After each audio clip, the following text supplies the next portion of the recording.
We began our study of the last 6 chapters of Sri Aurobindo's book, The Life Divine, last Sunday. And our purpose in this, we can reiterate. In these last 6 chapters, Sri Aurobindo summarizes the broad framework of the effort of the integral yoga and the passage of transition into the new consciousness upon which a new humanity has to be established, and the collective forms and life of that humanity that need to be developed through that passage. This we have taken up with a certain urgency of focus for each one of us in the present circumstances of life. There is a demand to be able to rise above our present state of consciousness and evolution in order, if nothing else, simply to survive the pressures of present life, but more urgently the necessity for that transition for the human race as a whole. Rather than beginning with these 6 chapters, we took a step behind to the chapter just before and the end part of it, titled Rebirth and Other Worlds. And the reason for this is so that we may understand more deeply the distinction between the true person that we are and the personality which is this on the surface that we think ourselves to be, in order that we may harmonize these two sufficiently to allow for a continuation across lives of this sense of purpose and effort for which we are here. And this was the reason why we took a part of this chapter for our study. Here, in the portion that we have not read, Sri Aurobindo has already discussed the broad sense of karma and its role in the development of personality. And the portion we read last time, he makes a distinction between the soul which is permanent within and the personality which it puts out for the purpose of life experience. And he says the idea that a person so born must now take the same personality into the next life is not only irrational but also very simplistic from the perspective of evolution. For the purpose of evolution, what is put out is a new personality in which a completely new experience can be had. And across lives, the true soul, the true person within, puts forward completely different personalities as necessary for the line of experience that it has chosen. For example, at a certain phase of human development, there was great possibility of experiences for development of heroism and courage, and a personality would be put out appropriate for that kind of experience and development. And having exhausted the possibilities of development, then the soul may say, but now I want to experience a life of service, of quietness, of deep introspection and inner concentration rather than external conquest and achievement. But a personality which is driven to surface dynamic expression is not useful for that kind of life. And so it sets aside those tendencies, brings forward other tendencies from its inner store, forms a new personality suited for this, and has that life experience. Now, across a series of lives, different kinds of personalities put out, each one is as if reabsorbed in its essence, not in its details. In the portion we have already read, he explains how, in passing from the body, for a while the same vital and mental layers of the subtle bodies may remain, and then even those dissolve. The moment you have shed the physical body, everything tied to the physical body would also be dropped. Imprints and impressions which were received in the physical body but received by the inner consciousness, would be retained as impressions and imprints only. So in a new life, in a new birth, I may find that somehow I have a natural skill for playing a certain instrument. And what is retained is not the personality, but the impression in the physical consciousness of that skill. But only as an impression. I still need to train to make it perfect. Similarly, when the vital body is shed, the elements of the vital personality and its human relationships, those also fade out. In the act of leaving from the physical body, at first the soul may look and feel the closeness of personal relations with those you have left behind. But as that layer dissolves, even that fades, and you feel those relationships fade away, until practically nothing remains of that except the imprint and impression of the sharing of experiences of love, of affection, of caring, sharing. And occasionally, if there was a deeper link of the soul relation with another, something of that may remain also. And the same with the mind's formations being dissolved. All the rich training that you have made of your intelligence, of the specifics of knowledge, of specifics of information, all these fade away. What remains is the overall imprint of the skill and the capacity, the pliability, the flexibility that the mind has developed, the skill of handling knowledge and analyzing or synthesizing, developing insights, the intuitivization that has taken place in the mind. These would remain as imprints or quality of consciousness. And this would remain in the soul as it absorbs the overall imprint of the life and goes into a state of rest. We discussed last time on the return, it puts out some elements of this, drawing out what is necessary for the purpose of the life. Sri Aurobindo points out, essential elements of the past may be kept, but some will be kept, some may not be used in the next incarnation. And as it draws out elements, it has the full store of all impressions from all past personalities which are available. Of that, whatever is relevant is drawn out to form the new shape of the personality. But it will not be a replica of the old personality. It can even be completely opposite, completely different tendencies.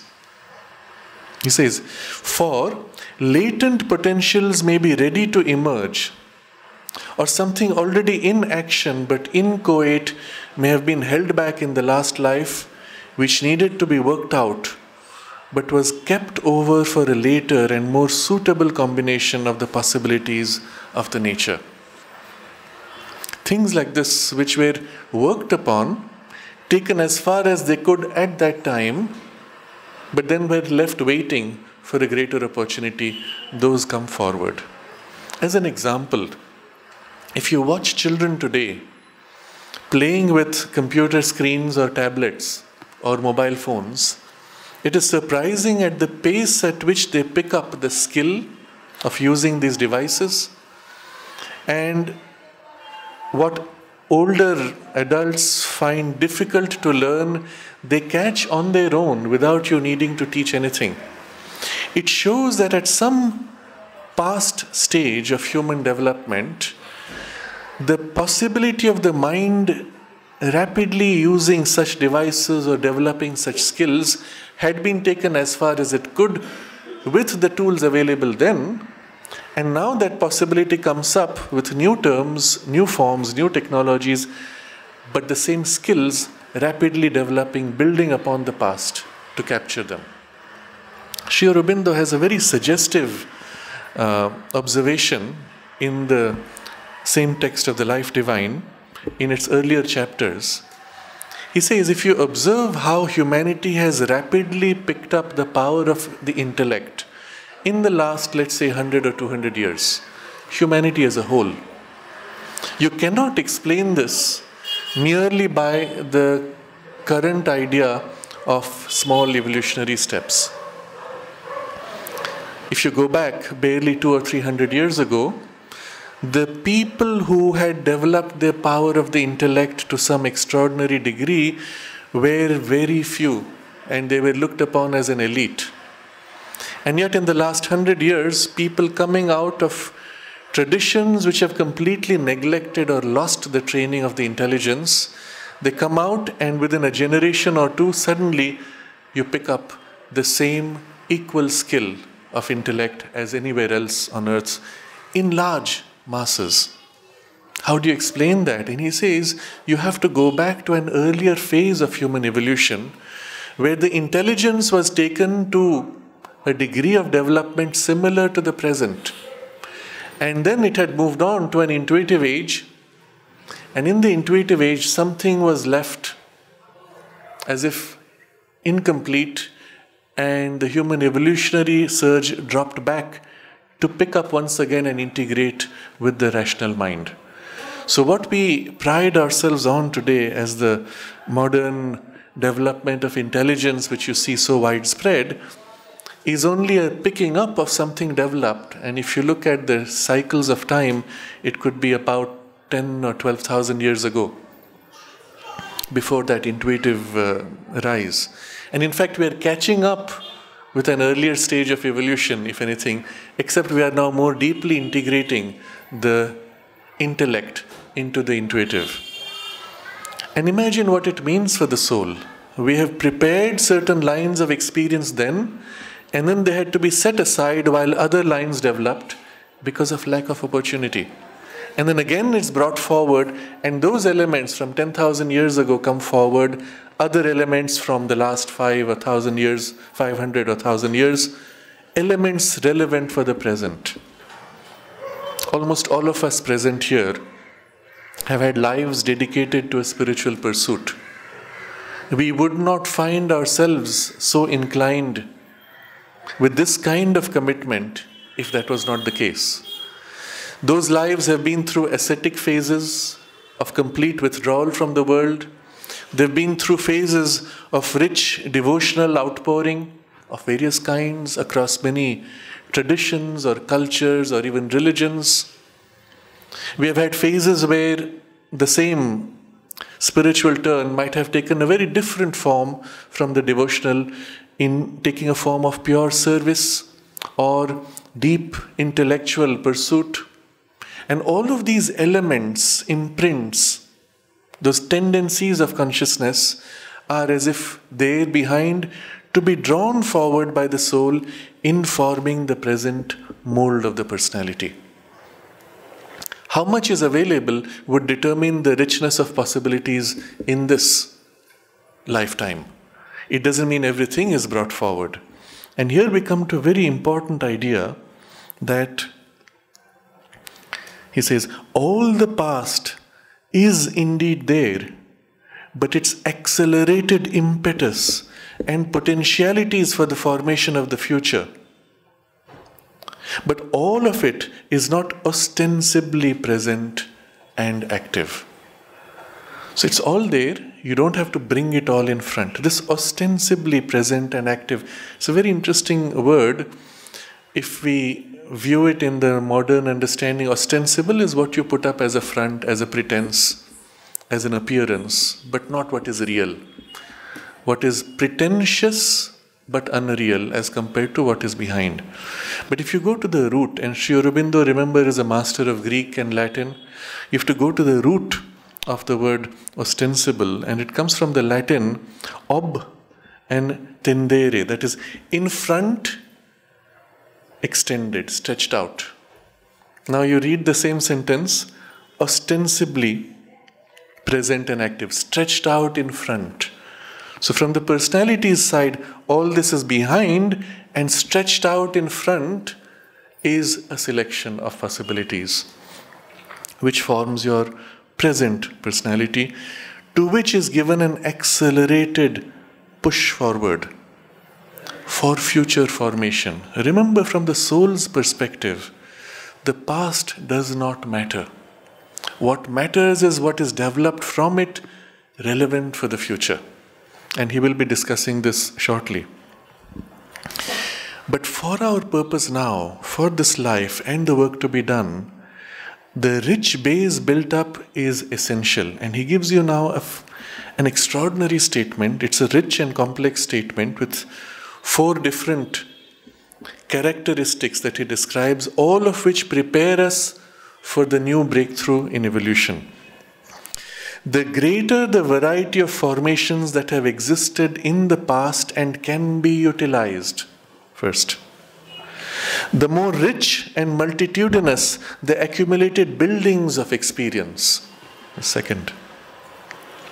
The more their essential result of capacity for knowledge, power, action, character, manifold response to the universe can be brought forward and harmonized in the new births. Fourth. All these things, the more they are there, the more numerous the veiled personalities, mental, vital, subtle, physical, that combine to enrich the new personality on the surface. The greater and more opulent will be that personality, and the nearer to the possible transition out of the completed mental stage of evolution to something beyond it. Now you see the whole thrust of this evolutionary effort across lives. It is in order to complete the mental evolution as thoroughly as possible, preparing for a still higher spiritual step in evolution. And for this, the personality possibilities in front should be greater and more opulent, and that makes it also nearer to the possible transition out of the mental stage into the higher supramental evolution. Sri Aurobindo has used this word opulent. The greater and more opulent will be that personality. And again, opulent we understand very loosely to mean rich and wealthy. But if you go back to the Latin root, it has a very specific sense. The op is a similar root as opus, which is work. And opulent, which gives the sense of abundance, is tied to the work which leads to abundance. So you go back to the root, opulence has the sense to work hard to produce great abundance. You see the word usage of this word now.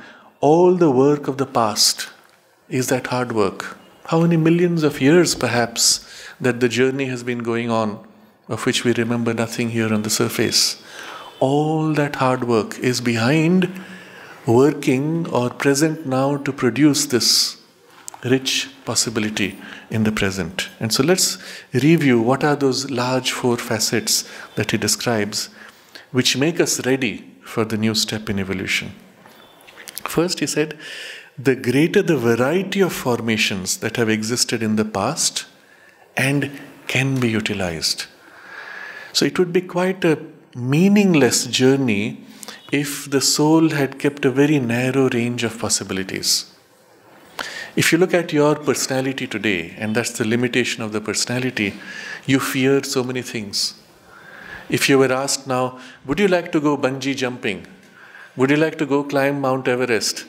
No, that's not for me. Let's let those courageous people do it. I don't like to risk my life. That's this personality. And the soul could put forward a personality which is, oh yeah, I would love to do that. And that personality and its explorations and the essence of that adventurousness, if it has been worked on, is actually available for this life, or is an aspect which fills this life. Although in this personality I may not like to go climb Mount Everest, that adventurousness may take a different form in my mind's explorations, in my heart's relations, in a person who's a businessman taking a leap in an unknown field of creation. But the same tendency, the same power of consciousness and richness developed is available. So across those lives, to have made as broad and rich a tapestry of development possible would make you prepared for the step beyond in evolution. And he says very subtly, the greater the variety of formations. It's not how many lives you had, it's the variety of range here. And how much of that can be utilized for the present. You see, some of it may not be sufficiently developed to be brought forward to be utilized. Just having bungee jumped once is not enough to create and develop an imprint of the adventurousness. The second characteristic, the more rich and multitudinous the accumulated buildings of experience. And so the soul necessarily will have gone through many different kinds of cultures across time, experienced different types of ways of thinking, ways of relating, ways of living. And that range and that variety accumulated together to build the experience. And third, the more their essential result of capacity.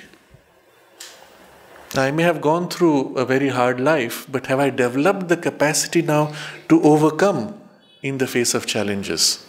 Maybe I slipped. Have I overcome at some point eventually? And if so, that remains. Now this is something very important that the mother has observed in a different context. She says, if you observe in life, it's easy to find joy in satisfying your desires. I feel like having ice cream, I feel like doing this or hitting somebody or doing some mischief. You feel an impulse of desire, you follow, you satisfy, you have some joy of it, whatever duration, brief, superficial character. But she says, far greater is the joy of being able to overcome the desire. And this is something interesting. When you have actually struggled with a desire that came and you knew it was not quite the best, it was not the best time or the best form, or even the desire was somewhat perverse, instead of giving in to it, if you have actually been able to hold and rise above the desire and been able to do something which frees you even from that attachment to the desire, the joy that it gives is the character of the joy of the soul, having conquered something, having taken a step forward in consciousness, having developed a new capacity which was not there before. And this will stay. This will be carried by the soul into the next life.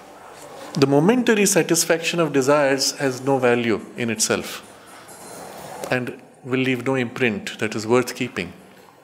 And so, the things where you have overcome and conquered and developed a capacity of growth, of mastering, or at least managing what? And he gives a range of facets of life experience. The more the essential result of capacity for knowledge, power, action, character, and last, manifold response to the universe. Each of these needs to be explored.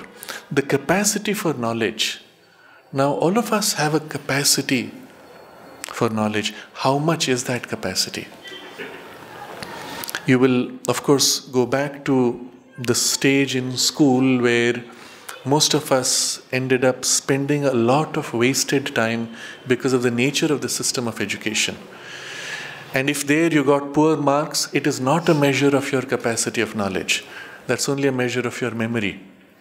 Your capacity of knowledge you can measure, in my opinion, best by reading Sri Aurobindo. And when you first start reading, it's as if your mind is stretched. And you say, oh, this is too difficult. But you keep at it. Keep at it for a few weeks. And then you look back and say, oh, now I'm beginning to understand what was earlier difficult. Keep at it for a few months, and suddenly now the understanding begins to flow, almost effortlessly. What has happened is your actual capacity of mind has been drawn out and stretched to the full that it is currently capable. That would be a measure of your real capacity of knowledge. And you may think at that point that you have understood everything, but after a year when you reread the same passage, you'll say, oh, there's so much more. It's as if I had not read it before. Now I understand it more deeply. And you're experiencing the capacity of knowledge to be stretched. And the nature of the knowledge, you will realize it's not how much you remember, it's what you're able to hold as an experience in the mind of knowing yourself, the world, and your relationship with the world. And this is the true sense of capacity of knowledge. And so when a soul has developed that, you may find in early childhood what is possible is not really drawn out because of the nature of life and the educational system. But if you take the trouble now to exercise it, the real work done in the past will come forward. Capacity for power. And again, it's something which most of us have not had an occasion to develop. I've seen examples of people in their mid-50s, at a time when most people are now already planning for retirement, having had a life, in this case, an example that comes to mind is of a woman who had spent all her life looking after the children, looking after family and relatives, and pretty much not having done anything outside the domain of that space of house and looking after others. And at that point, she was taken, maybe in her 60s, out of that space and given responsibility for a large organization. And what you saw was exceptional. The family space was an organizational challenge, but a very narrow and limited challenge. Here was a much larger life space, and you saw the person literally decompressing her capacity for management and leadership, and suddenly opening up and all these powers flowing. You cannot explain that as something developed purely from looking after her family. It's obviously something developed from past lives, and an opportunity given here gave a chance for its deployment. And obviously the soul had come with that capacity relevant for this life, but the opportunity was not given. What does it mean for all of us? Again, it means if we get a chance, do take an opportunity that comes your way, exercise whatever capacity you have, to whatever extent, deploy it, decompress it. And having done that, you may find no more interest in pursuing that line of activity, but at least it's available now externally in your personality. Third is action. The power, exercise of power is one thing, getting into specifics of action and finishing, making perfect specific action. Now again, it's a very broad word, but it can take many forms.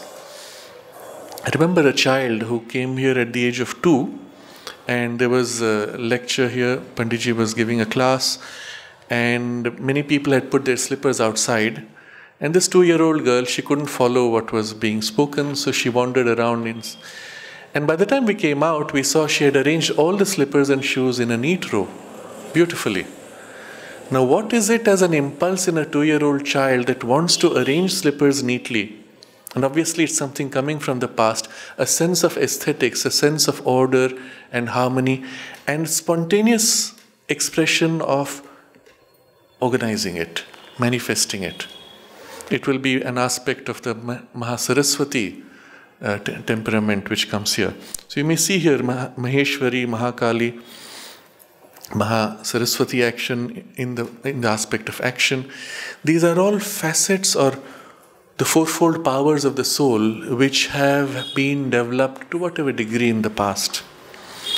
And what is important is that this is brought forward as a capacity. And then he says, capacity of character. We have an example here in the ashram. We have many examples in the ashram of people who had, I mentioned last time, something of royalty or something of exceptional leadership. Somebody, I gave the example, who was general in some past events. And that sense of authority or royalty was embedded in the character. A few examples of people who were royal in character, although nothing in the present life had anything to do with a role of royalty. They were always in a position of service, taking care of things and people, but in their interactions with people, there was always this sense of a quiet, dignified, the word skips me, but chivalry, would be closer to that, and royalty, which came with the position that would have been developed in that life. And that character was deep in the very nature of the personality. And then he gives very interesting requirement, manifold response to the universe.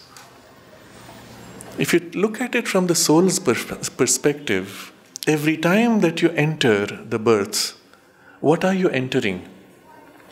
From a state of withdrawal from action in deep rest, and then returning to enter the universe.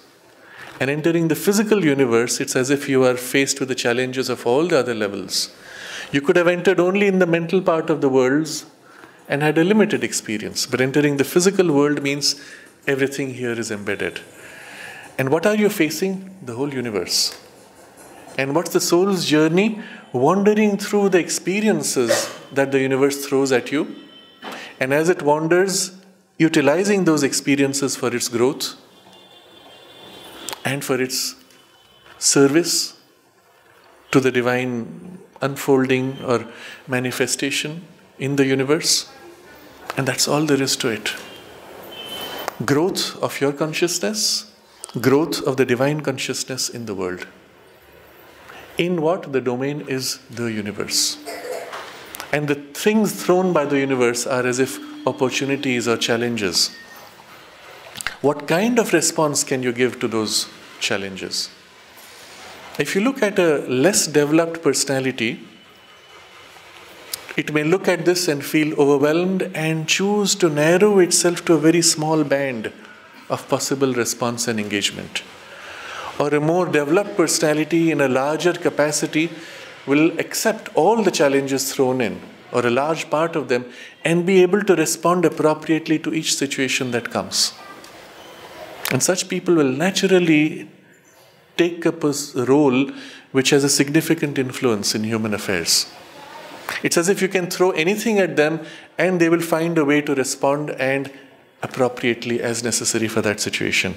So this is the capacity which is developed to respond to the universe, but a manifold, multifaceted, rich response. So I'll review this phrase. The more their essential result of capacity for knowledge, power, action, character, manifold response to the universe can be brought forward and harmonized in the new birth. Now all of these have been developed, they are brought forward and harmonized so that they work as one personality, not many pieces.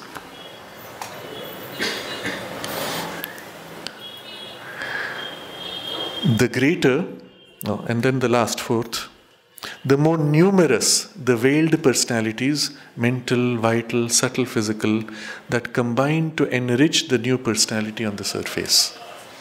And this is something very interesting. If you look into yourself,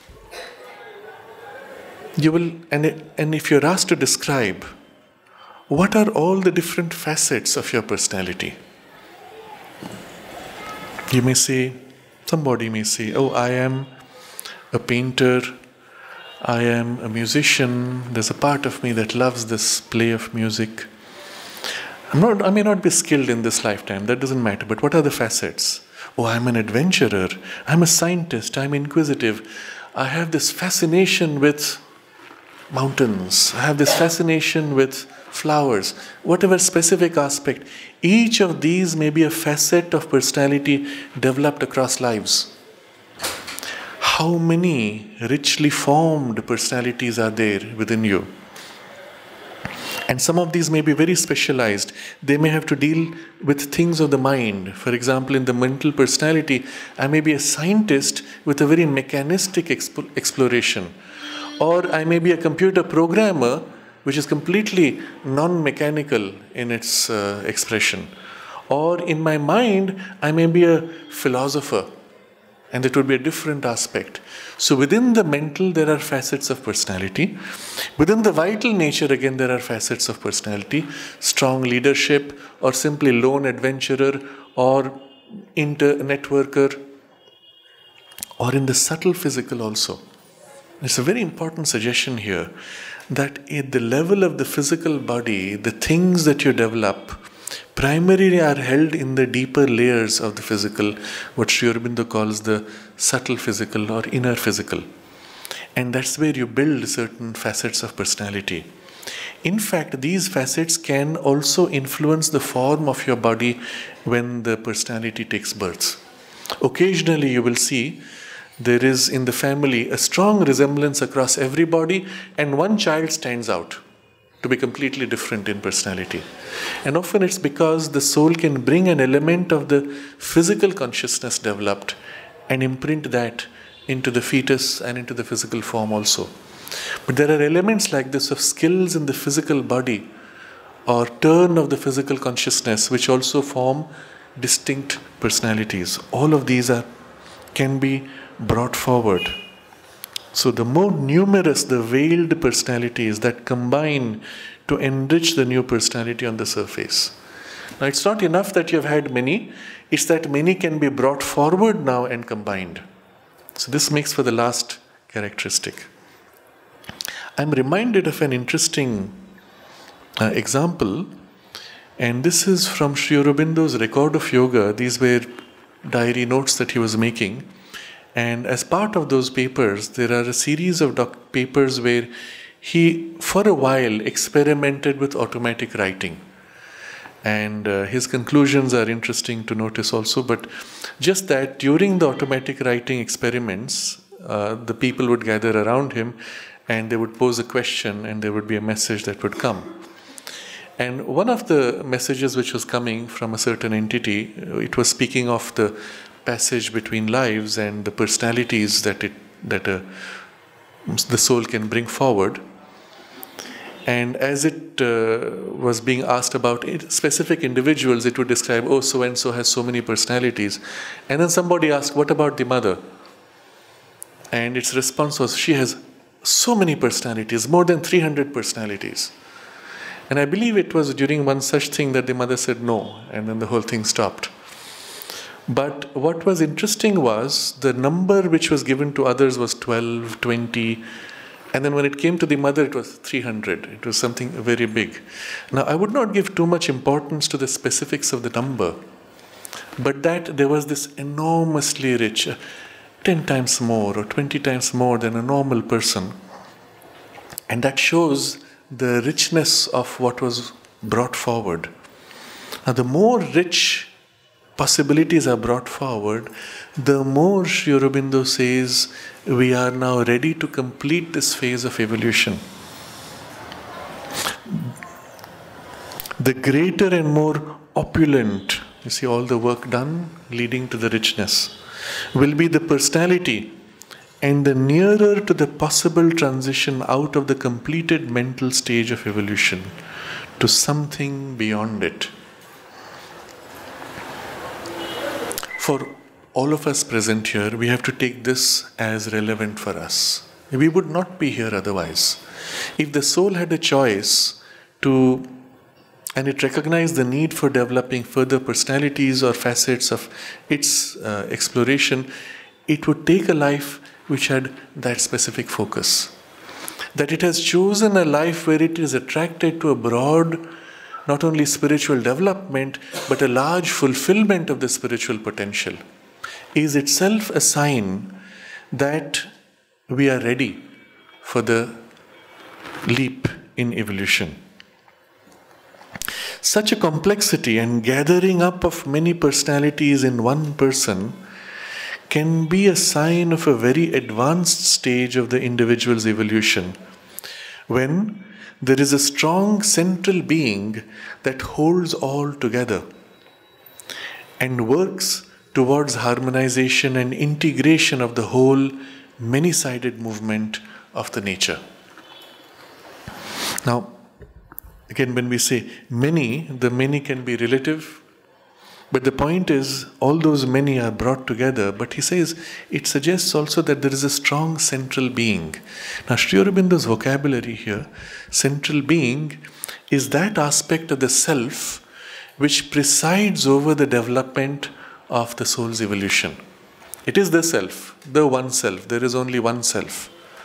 But the one self turns to support this line of evolution for the soul that line of evolution for another soul, but the same self supporting, standing behind, presiding over, is what Sri Aurobindo refers to as central being. It's an aspect that it puts forward, or which is present, to support the soul that is put forward in its journey of evolution.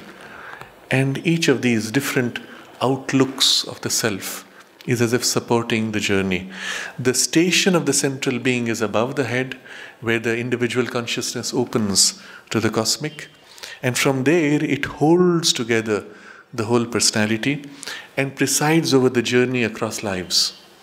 When there is a rich, multifaceted personality, it is the central being which holds it all together. And this, what he discusses here, is an advanced stage of the individual's evolution where the central being is strong. Not only it holds together all these, but works to integrate all these. In practice, for many of us, if there is this process of integration ongoing, you will find in your life complex challenges thrown your way. Your life is not simple. You have to face many different, often conflicting demands or influences, and you have to work somehow to synthesize, harmonize these in your nature to be able to deal with them seamlessly as one person. And that's generally a sign that there is a process of integration being developed. But then he explains, but this opulent taking up of the past would not be a repetition of personality. It would be a new formation and large consummation, brings to fulfillment all these efforts of the past. It is not as a machinery for the persistent renewal or prolongation of an unchanging personality that rebirth exists, but as a means for the evolution of the spiritual being in nature. Why is there this whole process of rebirth? Why did nature choose? She could have had one personality going on and on and on and on, potentially possible. We have in nature, there are certain creatures, marine creatures, which have effectively, they are immortal. There are other mammalian creatures, small ones, which effectively do not age. And these which are immortal, you can actually try to kill them, somehow they survive, they grow, they just continue. In principle, nature could have built life forms so that we continue for a long time. And there's a rationale behind it. What would be the use of having an unchanging personality stuck in a narrow experience? And so nature has made for this process of rebirth, for the evolution of the spiritual being, the whole focus is the soul, which is taking on these personalities for its growth, and it is for this purpose that the whole framework of rebirth is there. It is not for renewal or prolongation of an unchanging personality. Now this is a very important idea because we will come back to it a little later. For our purpose, as we discussed last time, we want to be able to create a continuity of effort, of spiritual effort, and take it across lives. Not have to forget when we take birth again and restart all over again. Can we not recall or draw consciously forward all the benefits of the past spiritual efforts so that they are present now? Can we not prolong this conscious effort of what we build in this lifetime into the next? So in some sense you see here a contradiction of purpose. Nature does not want you to extend your current limited personality. Your soul does not want to have that. And yet, if the soul has to grow, there comes a stage where the soul would need to be able to retain as completely as possible what is required for the new births without needing to forget and rebuild. How this is going to be resolved, we will see as we go along with the rest of the chapter. But Sri Aurobindo now brings us to another important idea. What is the wrong idea that we have about rebirth and its role? And there's a whole paragraph around this. And it is only so that we remove that idea once and for all. And then what is it that can be retained will be the next step. And we will see how it applies for us today. So we take the next paragraph now. It becomes at once evident that in this plan of rebirth, the false importance which our mind attaches to the memory of past lives disappears altogether. Now we have this idea, oh, I was so-and-so, or someone was so-and-so in the past life. I've had people come occasionally and say something, you know, you were somebody in your past life. I said, yes, and you were also somebody in your past life. So what? And someone says, aren't you curious what you were or what you were doing? And the normal tendency is, oh yeah, it would be. For what? How will it change what you're doing now? Well, it might be interesting to remember that I was X, Y, Z. And of course the fantasies that typically come up will be some famous personality. And what are you drawing that idea for? To feel important. But other than that, if you actually began to look back at your past lives, what does the soul retain? To take a very extreme example, not the food you had for breakfast. What relevance does it have? Not even elements of the culture or lifestyle of that period. All of us would have had lives where we drew water from the river or from the well. How did it help you? Unless that was a specific purpose in your life itself, but otherwise it has no value. What is it that you would bother to remember or recall for the purpose of this present life? The things which represent the progress of consciousness, the growth of the spiritual nourishment for the soul. The three words Sri Aurobindo draws on the Indian tradition for what the soul finds as nourishment. Satyam, Shivam and Sundaram. Satyam, the truth. Shivam, the sacred, the auspicious, the good. Sundaram is the beautiful. Beautiful not just in physical terms, but on all levels. There's a beauty of emotions. There is a beauty of thought. And into that, a sense of sacredness in the emotions, the sacredness in the thoughts or in your actions.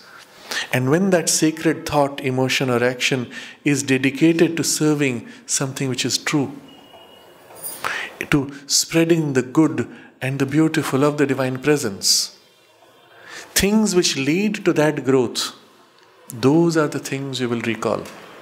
So if actually you were to turn back, you would remember, for example, one of the lives in which the whole life was dedicated to serving a group of people who loved the divine. And you spent all your time in remembrance, in the joy of service to the divine. The specifics of what you did will not matter, but that sense of a total dedication and joy of service to the divine, that would remain. Yes, elements or fragments where the soul's influence came strongly forward would be there as a few fleeting images, but that's about all. All the rest, what you ate, whether you chewed 20 times, whether you had stomach upset because of the bad food, no relevance at all gone. If you review your current life from this perspective, how much of what you do today will you actually find worthwhile to carry over into the next? It's a very provocative question. Introspect on this, and you'll suddenly discover 90% of what we do, 90% of the things we consider important that we chase after will not matter. It'll make no difference to you when you look back and say, what do I want to take from here? And the few things which for you are important, consider how little time or importance you give to them. You know it's important for you, but how much importance are you able to give to it? Because all the rest is cluttering your time and your attention. And it's worth reviewing and then reprioritizing. So when the question comes of past births, we realize that the false importance our mind attaches to the memory of past lives disappears altogether, because what is relevant for this personality that you have today and what's relevant for the soul in its evolution? Very little. And what is is already there. That's all you need. The specifics are not important. If indeed rebirth were governed by a system of rewards and punishment, if life's whole intention were to teach the embodied spirit to be good and moral, that's the idea we normally have. Supposing that that is the intention in the dispensation of karma, and it is not what it looks like in this presentation of it, a mechanical law of recompense and retribution without any reformatory meaning or purpose, then there is evidently a great stupidity and injustice in denying to the mind in its new incarnation all memory of its past births and actions. It's a long sentence, but what he is saying basically is this. We won't go too much in detail of the nuances, but basically, if the whole purpose was to be good and to suffer the good and bad consequences of karma for your being good or bad in your past, then it would be great injustice that you don't remember what you did. You see, you are suffering in some situation in life today, and someone will say, oh, that's because of your past bad karmas. You caused suffering to others and now you're suffering now. But I don't remember. Why are you making me suffer for something which I don't remember? Why do you deny me the memory? At least if I remembered what I did, then I could correct for it now. Why deny that opportunity? Precisely because that's not the point of the rebirths. To remember the past for the purpose of moral development or for reward and punishment, you would require continuation of memory. But if that's not the purpose, what happens? He says, let's continue. For it deprives the reborn being of all chance to realize why he is rewarded and punished, or to get any advantage from the lesson of the profitableness of virtue and the unprofitableness of sin vouchsafed to him or inflicted on him. Even since life seems often to teach the opposite lesson. For he sees the good suffer for their goodness and the wicked prosper for their wickedness, he is rather likely to conclude in this perverse sense, because he has not the memory of an assured and constant result of experience, which would show him that the suffering of the good man was due to his past wickedness, and the prosperity of the sinner due to the splendors of his past virtues, so that virtue is the best policy in the long run for any reasonable and prudent soul entering into this dispensable of nature. Now, I'm not going to go into detail. Simply the summary of it is this. If you don't have this memory, you cannot conclude that you should be good or you should avoid bad. In fact, if you see life, you will see mostly good people are being punished for their goodness. Bad people are getting a lot of benefit for their wickedness. So you might even conclude it's better to be wicked because then you benefit more. But all of this logic and thinking is very quickly corrected when we recognize that the purpose of the evolution is not in becoming good or bad, but in the growth of the soul. And so this is what he brings us to. It might be said that the psychic being within remembers. Now, there are many arguments placed to justify this idea of good and bad and moral growth. Someone, the soul remembers, you may not remember, well, you have to suffer, but the soul understands. But such a secret memory would seem to have little effect or value on the surface. Or it may be said that it realizes what has happened and learns its lesson when it reviews and assimilates its experiences after issuing from the body. So even there are traditions which say, at the time of death you'll look back and then you will understand why it happened. But this intermittent memory does not very apparently help in the next birth.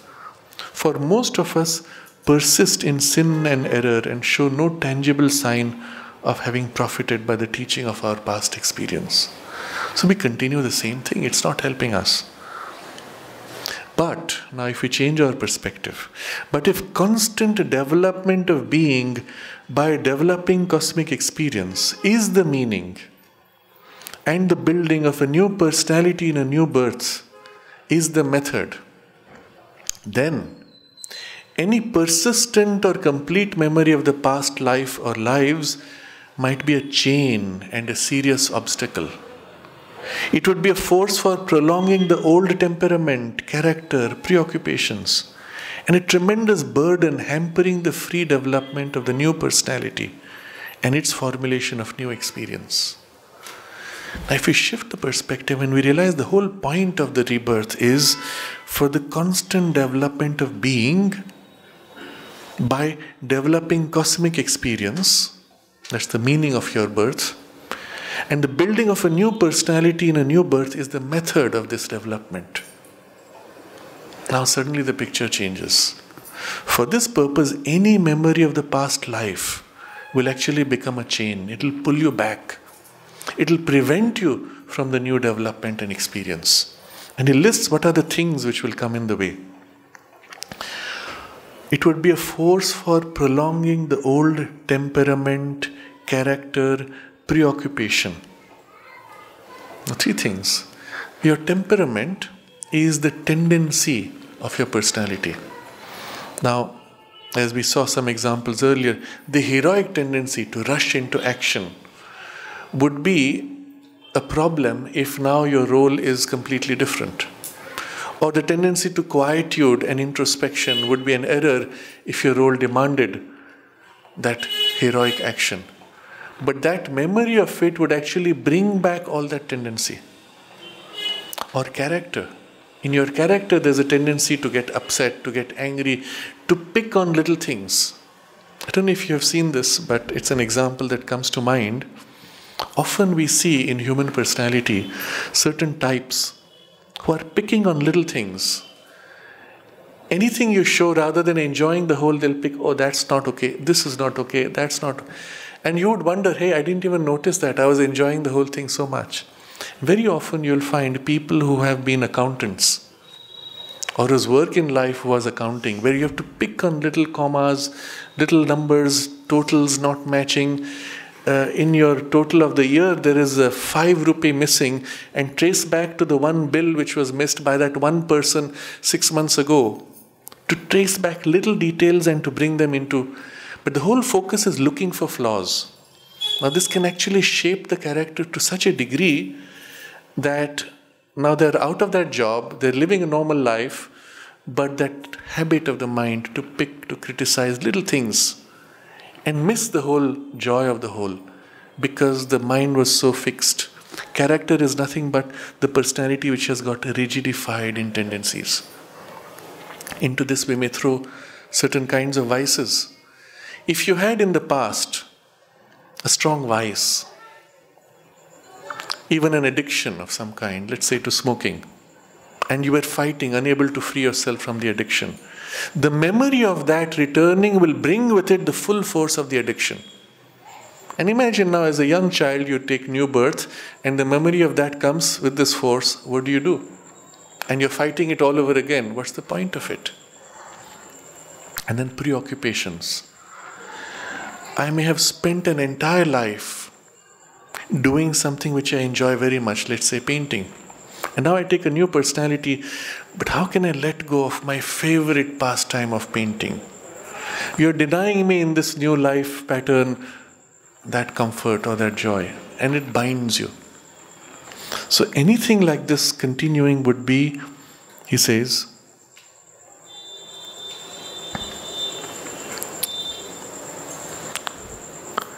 a serious obstacle and a chain which holds you back. A clear and detailed memory of past lives, hatreds, rancors, attachments, connections would be equally a stupendous inconvenience. Now, occasionally, there are cases where a child is born and it says, I don't belong here, my family is in such and such a village, names them, he goes there and recognizes people. Now, what do? That family cannot relate to this 5-year-old child as their grandfather. It's not convenient, it's very disorienting. And this new family thought they had their child and he says he's not theirs. What do? It completely disbalances all the normal human relationships possible. But fortunately, even in those cases, after a few years, the memory fades. And you should ask yourself why. In the few cases where the memories are carried over, they fade rapidly, generally around the age of 3 or 4. Why? Because that's the time when the surface personality of the emotions is developing, and the soul puts out an imprint to erase what's coming in the way. If at all it is carried over, it is an aberration. And we have many cases in the ashram where reports of such memory were given to the mother, and the mother was serious and she said, "That's not good." And she intervened and the memory was gone immediately. And because of this reason, it interferes. For it would bind the reborn being to a useless repetition or a compulsory continuation of his surface past. It's not the soul's past, it is the surface past. And stand heavily in the way of his bringing out new possibilities from the depths of the spirit. If indeed a mental learning of things were the heart of the matter, if that were the process of our development, memory would have a great importance. So if the goal was development of the mental personality, not the soul, then of course you want to carry over that. But what happens is a growth of the soul personality and a growth of the nature by an assimilation into our substance of being, a creative and effective absorption of the essential results of past energies. In this process, conscious memory is of no importance. Now these two sentences are extremely important. He's describing what's actually happening, where is the growth taking place and how. It's not the mental, obviously. But what is it that is absorbing the growth? What happens is a growth of the soul personality and a growth of the nature by an assimilation into our substance of being. Who is developing? Not the surface personality, but soul personality. What does that mean? So surface personality is the particular bundle of thinking, habits, reactions, of emotions and thoughts and even physical instincts which form the personality, which rigidify into character.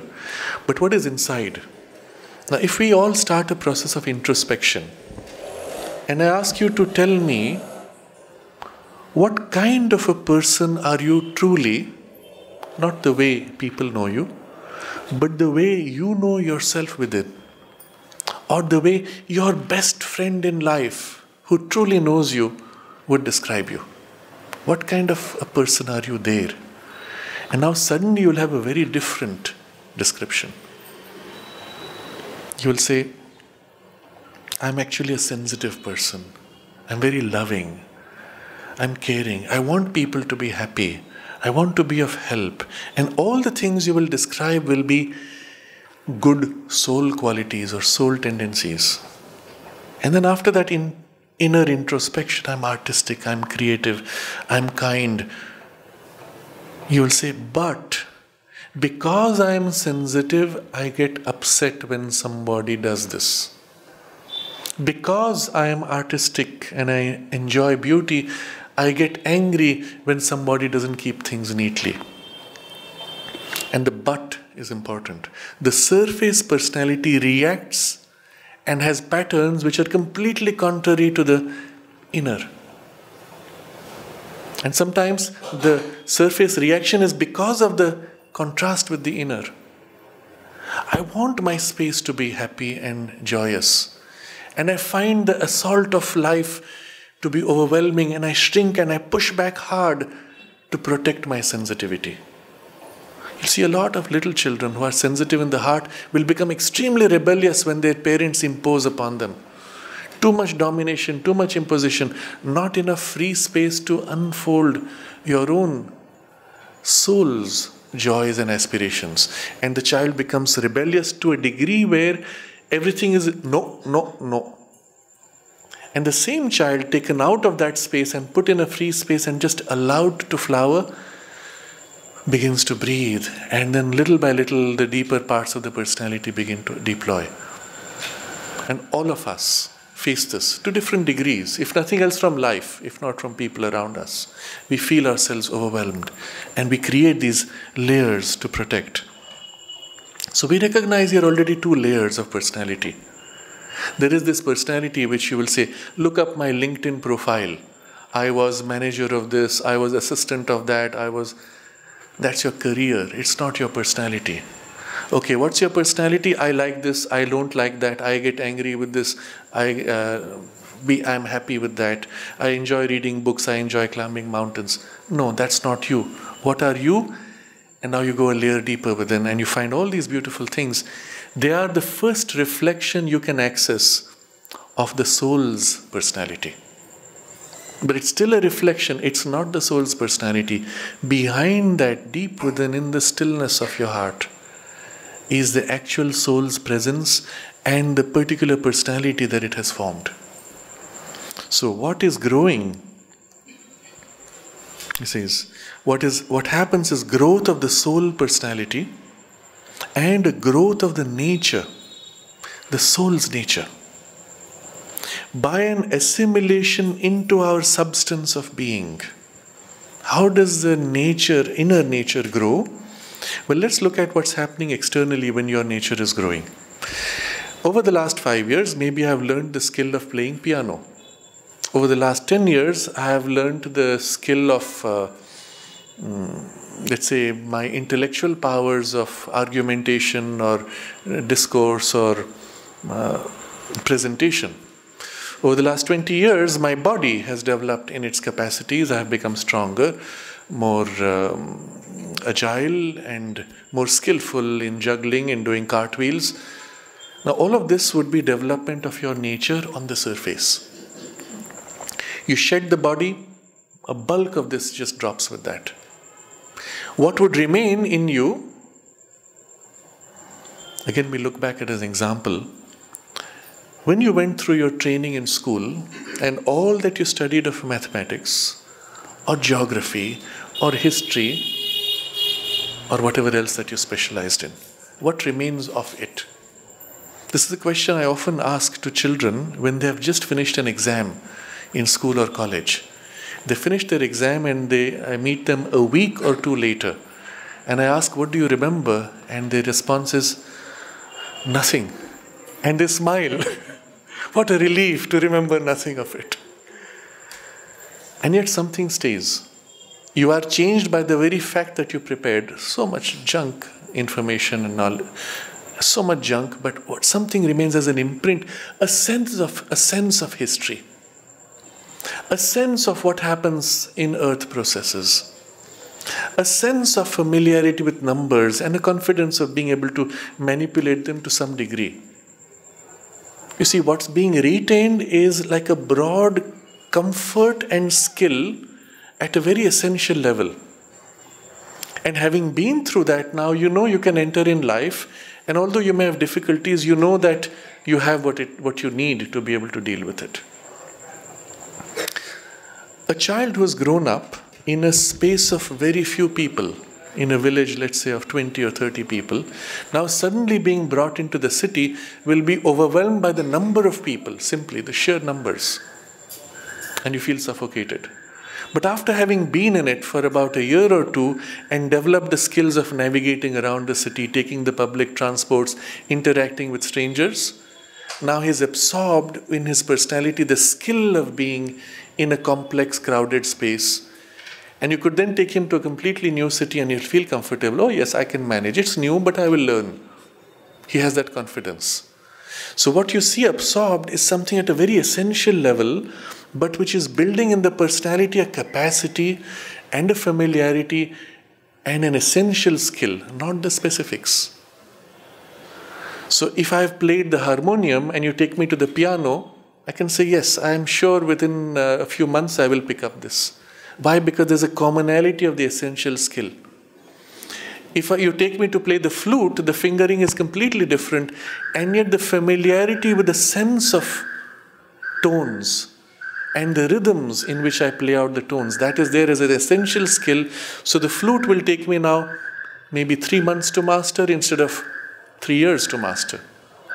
So this is the sense you have of the growth taking place at the deeper layers of personality, and it is on this level that the soul absorbs. How? What does it absorb?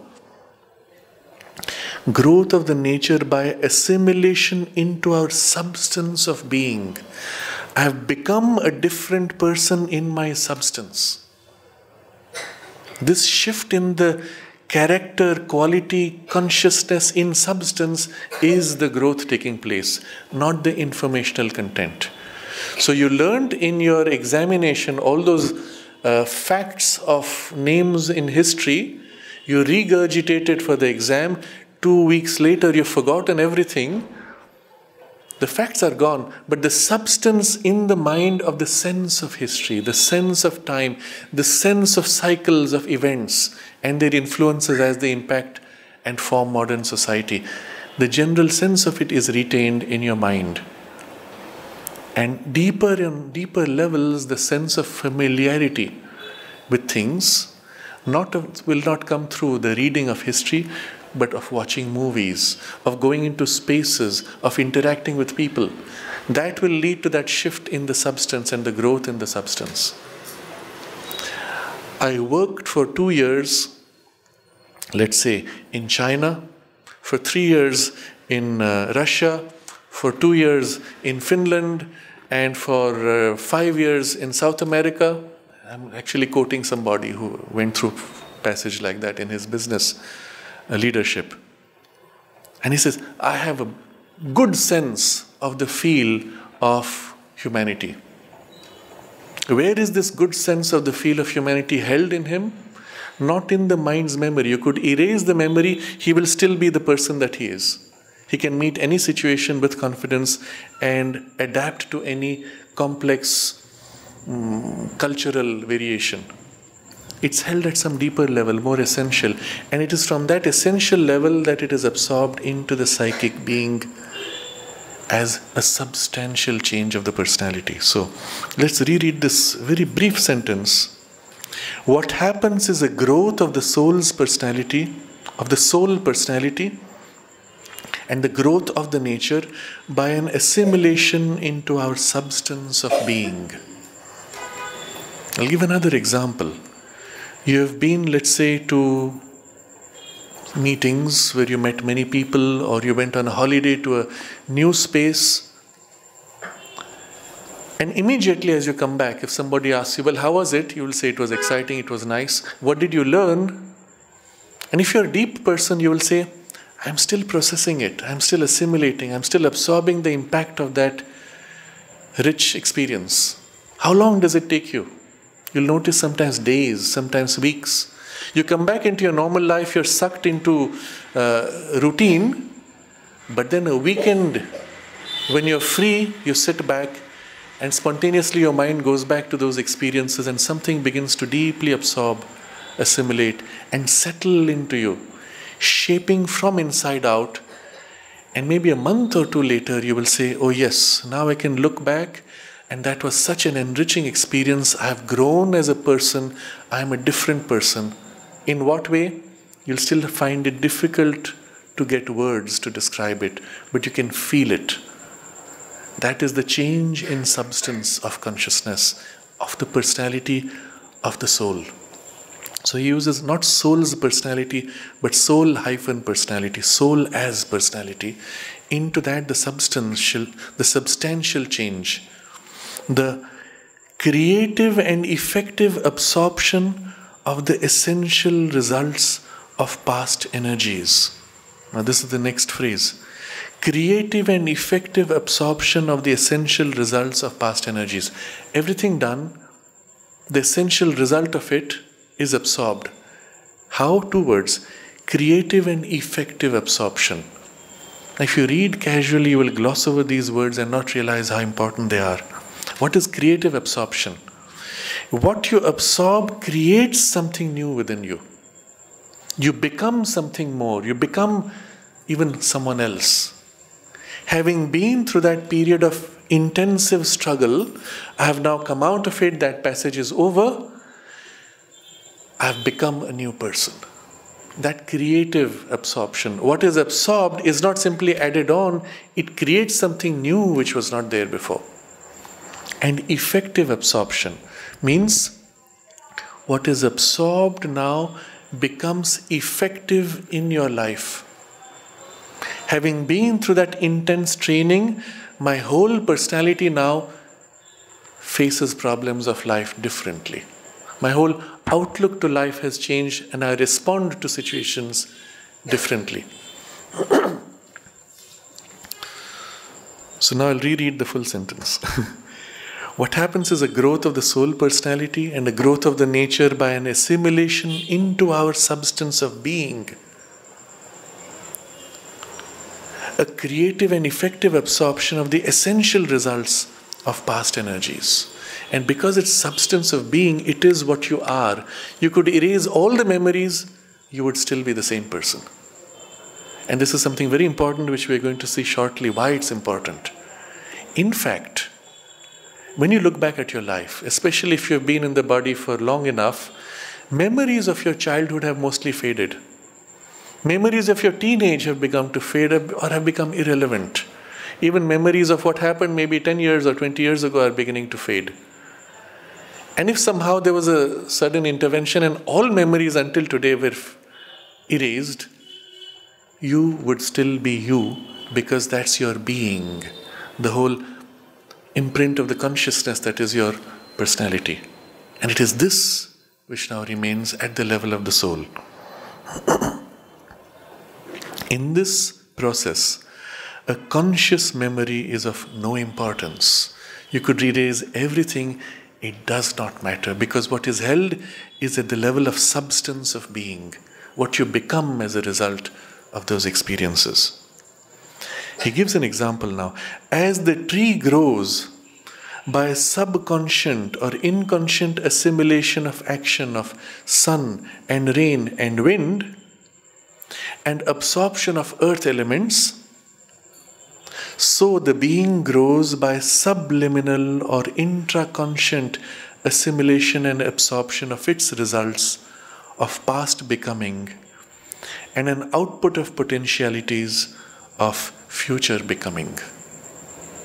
So let's look at the example of the tree, and then the things he speaks of it will be so obvious in us. How does the tree grow? It does not think of what I will do. It is constantly responding to the things acting upon it, sun, rain and wind. And how is it responding? Not consciously, oh, today the sun is hot, tomorrow I must prepare for the heat. It is subconscious. It feels the heat and the heat bakes into the cells the habit of a different response. It becomes something different because of the sun's heat. The same tree now taken into a colder climate, it feels the impact of the cold and creates within the cell or responds within the cell subconsciously a response, and it becomes now the new response, the new relationship. So subconscious or inconscient assimilation of action of sun, rain and wind. Now to such a degree that inside the rhythm of the tree life, it even knows the seasonal response. Now the warmth is coming, I have to start sprouting leaves. Unconscious response. Suddenly the warmth drops and the cold hits. The leaves drop. It goes back into half sleep. Again the warmth comes. Again it starts. Now this happens in the present phase because in many cases you find the climate fluctuates very unsteadily. All in the last 20 years and for very interesting reasons. But where it has happened, we saw this for example in Punjab.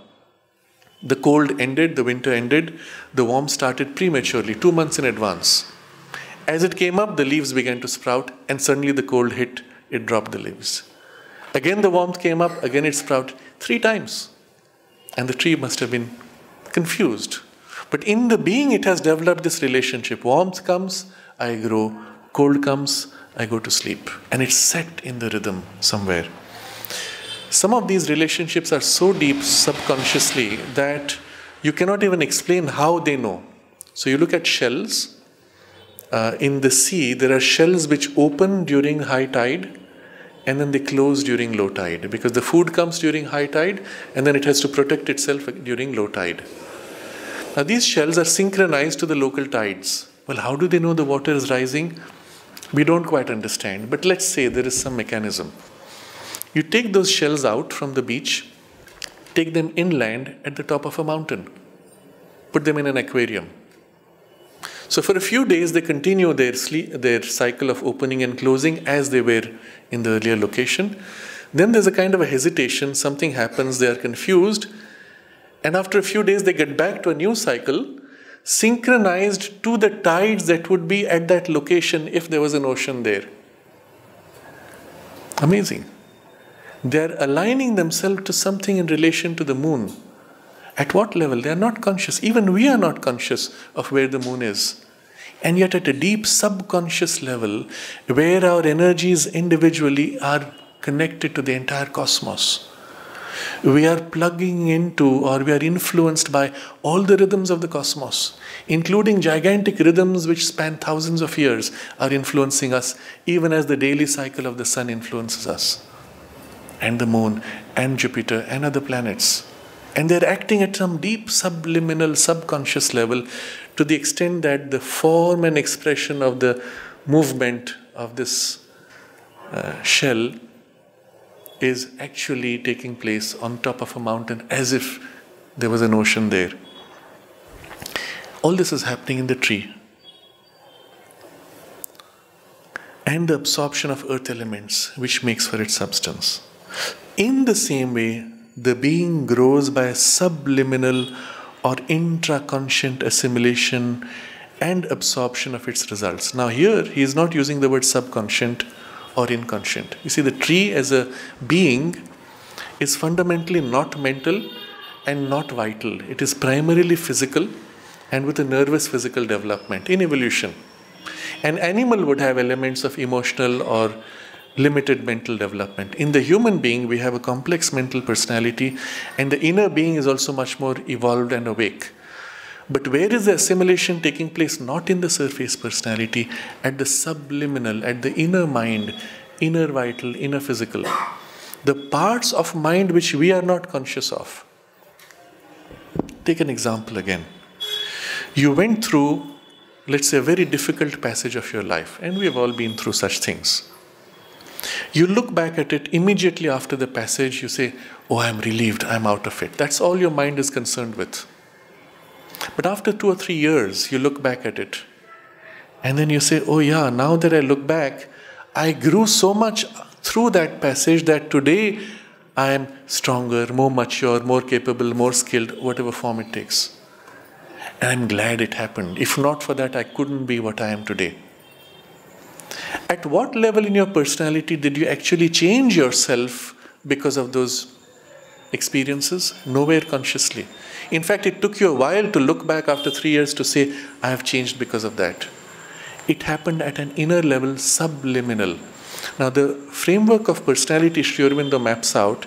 There is the surface personality, surface mind, which is I am thinking, I remember, surface emotions, and this gross physical body. Behind that is an inner mind in which there is access literally to all knowledge, because it connects to the whole universe. It is on those inner levels, subliminal, that the real assimilation is taking place. Similarly, the inner vital, which has deeper sensitivities, it senses things about people. You walk into a room, before your mind has looked at people, you've already sensed, the mood here is tense. And that was picked up by the inner vital and brought forward into the surface to make you aware, be careful, you're heading for trouble. And similar thing happens at an inner physical, where you're not conscious of, but imprints remain. What keeps the shape of the hand, for example? What keeps the scar when all the tissue is being replaced every 6 or 7 years? A memory which is held in the physical consciousness at an inner level. And if you can erase that memory, the scar will vanish. So the real assimilation is taking place on those layers of which we are not conscious, but which are conscious of us. They even help us. For example, you have a problem, you don't know how to solve it. You think about it, and then you go to sleep, you wake up, and you have a solution. What happened during sleep was your surface thinking mind was shut for a while. The inner mind said, you're worried about this, here's the solution. But there's a gap between the two. So as long as you were busy thinking, it couldn't pop out the solution. When you went to sleep and you woke up, your mind was fresh and the solution could pop out and register. Now, if you could consciously train your mind to become silent, you can actually access that inner layer and draw out from it insights. But because there's a gap, you do not consciously enter it. You only enter in some unusual states, or you learn to enter it by deep meditation. By entering consciously into your deeper layers and accessing those parts which currently are subliminal but not unconscious. So it is on those levels that this is taking place. So he uses two different words here. The being grows by subliminal assimilation and absorption, or intraconscient assimilation and absorption. Intraconscient meaning inside the consciousness the stuff is happening which is not seen or felt on the surface. Of the results of past becoming and an output of potentialities of future becoming. So at that deeper level, all the past things are held or assimilated which have happened in this life, and elements of the previous which are kept. And it is here also that the shaping is taking place for the future to come. As an example, a child who is still an early teenage, can you say what kind of a personality will be developed when he grows into full teenage? Broad tendencies only. But sometimes it is surprising, once they come into teenage, the whole body shape is so different you could not have anticipated, but the personality has vitality which you could not have seen. A very meek and demure child at the age of 10, and suddenly at the age of 18 he is this dynamic, powerful person. Could you have seen that? Very unlikely, as long as you saw the surface. But if you are able to see inside, on these inner levels, there's a whole preparation for energy being gathered and being developed to be put forward when the body is able to contain it. I've seen in many cases it happens for highly, richly developed souls, that there are all these potentialities waiting to be deployed, but the personality is not strong or stable enough into which to deploy it. And it's waiting. Or sometimes in a hurry, it starts pushing these things forward and the personality gets a little overwhelmed. I want to do so much, but I can't. My body can't contain it. My emotional nature is still immature. My mind is not fully formed. How do I deploy? And you're struggling with this need of the inner being to bring forward quickly. So all this is happening on those levels, but the whole goal is potentialities of future becoming. The law that deprives us of the memory of past lives is a law of cosmic wisdom and serves, not disserves, its evolutionary purpose. So having recognized this, he now comes to the question of what is the relevance of those memories and what role they play on different levels, or what the soul brings forward. The example he takes up, which we will take up next time in the next paragraph, how exactly in the transition the retention takes place as well as the loss. Now very obviously, if you have shed a body and taken up a new body with a completely new brain, with new brain cells, everything to do with what was stored in the physical brain would naturally be lost, cannot be carried over. But if content of it at an essential level is absorbed by the soul, it can be reinfused into the new physical brain, or new physical body, or the new sheath of vitality or of mind. So in this yogic framework, we have to see three bodies that the soul will shed and take back. Having shed the physical body, the vital body is also dissolved, and the mental body, retaining now in the soul only the overall impressions from all these three. And now when taking a new birth, again gathering material for a new mental body, infusing into it, gathering material for a new vital body, infusing into it, and then gathering the substance of the physical body, which is half formed or being formed or has just taken birth, and then infusing what it can into it. So what are the mechanism of dissolution and bringing forward is discussed, and he will end that paragraph with what happens when memories are retained, what kind of memories are retained, how much of that can be made relevant, and in what way it can be accessed by a turn within into the inner subliminal ranges, and what could be found there. And this will complete our understanding of the relationship between person and personality. And then will come this larger discussion of, in the spiritual evolution, how do we carry forward that which is relevant? So this is all to place in context what we have studied today. And looking back, the thing to recall is not to give importance to memories of past lives. What is relevant for you is already present within as an essential soul imprint. What you have brought as a soul in this lifetime is a rich range of possibilities which are being worked upon to be integrated in preparation for the next step in evolution. And so what is important is what we do with what we have brought forward. And if we can consciously create in our immediate space of life a wider and richer environment for bringing forward these possibilities and developing them, it will be good.